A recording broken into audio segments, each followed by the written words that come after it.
nama saya Nisa Ramadhani. Di sini saya akan memaparkan materi tentang akuntabilitas. Yang pertama adalah konsep akuntabilitas. Akuntabilitas merujuk pada kewajiban setiap individu, kelompok untuk memenuhi tanggung jawab yang menjadi amanahnya, yaitu menjamin terwujudnya nilai-nilai publik. Aspek-aspek akuntabilitas sendiri ada 5, yaitu akuntabilitas adalah sebuah hubungan. Yang kedua, akuntabilitas berorientasi pada hasil. Yang ketiga, akuntabilitas membutuhkan laporan. Yang keempat, akuntabilitas memerlukan konsekuensi. Yang kelima, akuntabilitas memperbaiki kinerja. Adapun 3 fungsi utama akuntabilitas publik yaitu peran demokratis, peran konstitusional, dan peran belajar. Selanjutnya ada mekanisme akuntabilitas.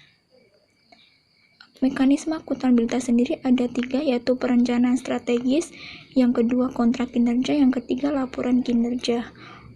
Adapun lingkungan kerja yang akuntabel yaitu berkepemimpinan, transparansi, integritas, bertanggung jawab, keadilan, kepercayaan, keseimbangan, kejelasan, dan konsisten. Selanjutnya ada akuntabilitas dalam konsep transparansi dan akses informasi. Perwujudan transparansi, tata kelola keterbukaan informasi publik dengan terbitnya Undang-Undang Nomor 14 Tahun 2008 tentang keterbukaan informasi publik. Selanjutnya ada praktek kecurangan dan perilaku korup.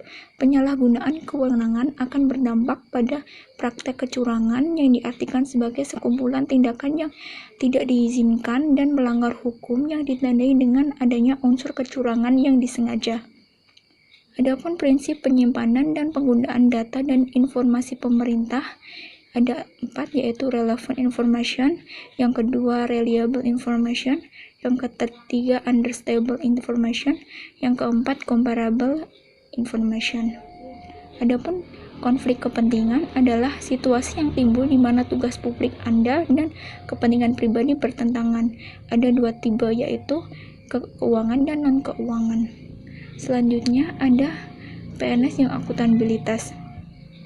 PNS yang akuntabel adalah PNS yang mampu mengambil pilihan yang tepat ketika terjadi konflik kepentingan, tidak terlibat dalam politik praktis, melayani warga secara adil dan konsisten dalam menjalani tugas dan fungsinya. Personal behavior yang diharapkan dari PNS yaitu pertama, bertindak sesuai persyaratan legislatif, yang kedua, tidak mengganggu, menindas, atau diskriminasi, yang ketiga, hubungan kontribusi harmonis dan produktif, yang keempat, memperlakukan anggota dengan hormat dan sopan, yang kelima, membuat keputusan adil, yang keenam, melayani stakeholder dengan tepat waktu. Selanjutnya ada menghindari perilaku curang dan korup. Sebagai PNS dilarang melakukan penipuan, dilarang berbuat curang, dan dalam menggunakan posisi melaporkan setiap ada perilaku curang, melapor setiap pada pelanggaran kode etik badan, yang terakhir memahami dan menerapkan kerangka akuntabilitas. Selanjutnya saya akan memaparkan materi tentang nasionalisme.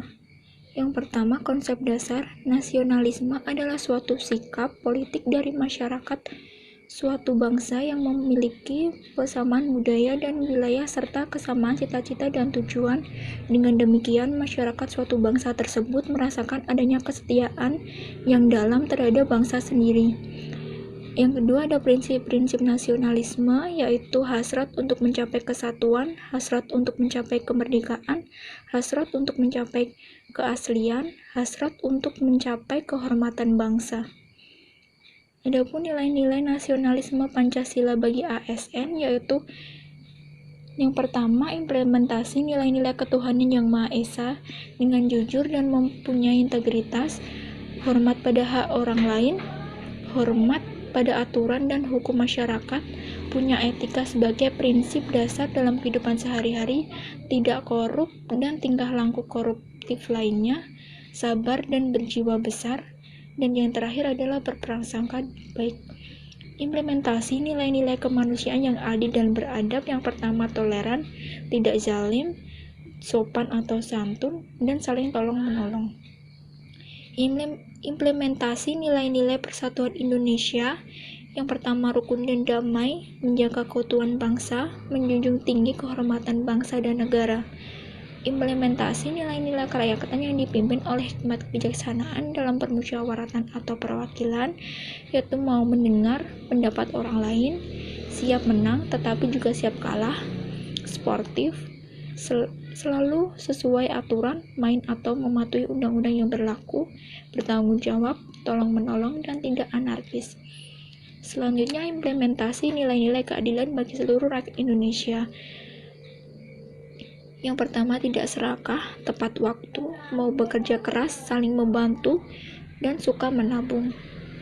Selanjutnya ada fungsi aparatur sipil negara. ASN perekat dan pemersatu bangsa, memiliki jiwa nasionalisme dan wawasan kebangsaan yang kuat, memiliki kesadaran sebagai penjaga kedaulatan negara, menjadi perekat bangsa yang mengupayakan situasi damai di seluruh wilayah Indonesia dan menjaga keutuhan NKRI. ASN sebagai pelayanan publik, ASN sebagai pelayan publik. ASN bersikap adil dan tidak diskriminatif dalam memberikan pelayanan kepada masyarakat, profesional dan berintegritas dalam memberi pelayanan, menjunjung tinggi nilai-nilai kejujuran, keadilan, tidak korupsi, transparansi, akuntabel, dan memuaskan publik. ASN sebagai pelaksana kebijakan publik. ASN harus memiliki nilai-nilai kepublikan, berorientasi pada kepentingan publik, dan senantiasa menempatkan kepentingan publik, bangsa, dan negara di atas kepentingan pribadi. Selanjutnya, aktualisasi nasionalisme bagi ASN itu ada dua, yaitu rancangan aktualisasi dan laporan aktualisasi. Sekian pemaparan dari saya, semoga bermanfaat. Terima kasih.